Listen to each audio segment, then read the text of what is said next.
Though most don't give a second thought about the art of making cereal, there is indeed a proper way to construct a nutritious or sugary meal to end a long night's fast.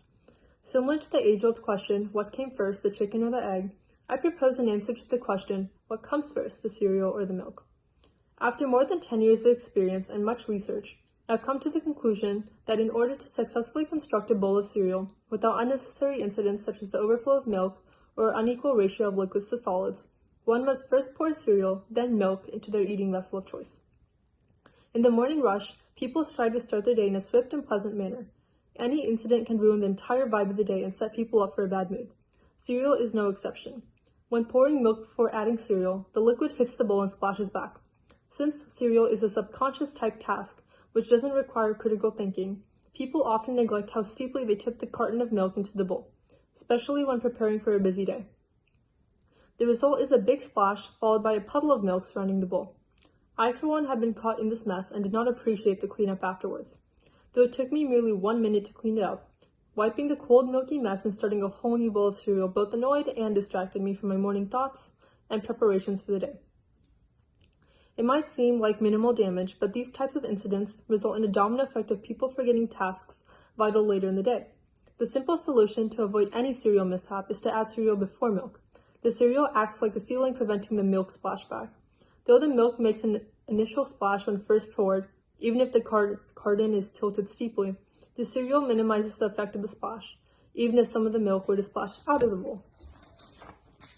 Adding cereal before milk also allows people to achieve a more proportionate rate of solids to liquids, and prevents a similar overflow of cereal. When measuring the quantity of a meal, people often refer to the quantity of solids consumed. The same goes for cereal. Adding cereal first allows the consumer to properly control the amount of solids which will be eaten, and pour a proportionate amount of milk afterwards.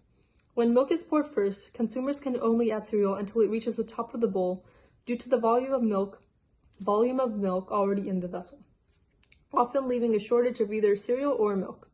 The benefit of pouring cereal first can be scientifically backed by a study dubbed the Cheerio effect, which issues principles of physics to explain why cereal tends to float and clump on top of milk.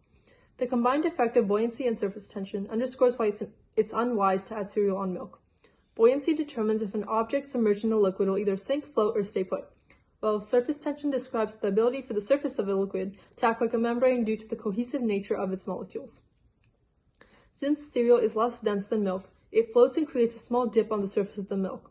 It ultimately clumps if one piece of cereal is poured close to another. This supports the fact that if milk is poured into a bowl first, the cereal added on top would simply float and eventually overflow rather than sinking proportionally into the milk.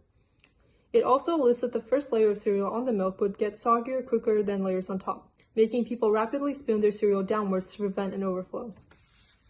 Some argue that when milk is poured after cereal, there may be an excessive amount of milk left over, since they can't see the amount of milk being poured into the bowl. However, leftover milk is quite frankly one of the best parts of eating cereal in the first place. People can either drink the milk or make themselves a second bowl of cereal. Overall, cereal is best prepared when the solids are added before the liquids.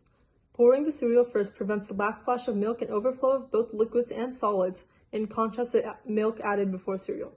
Though it may not be a topic taking the world on by a storm, making cereal can be a simple yet easily disastrous subconscious task for people in the flurry of a morning or quite possibly evening routine. Therefore, if you're one of those people who vouch for milk before cereal, I urge you to try the simple act of pouring cereal before milk and witnessing the subtle yet significant advantages of the art of making cereal.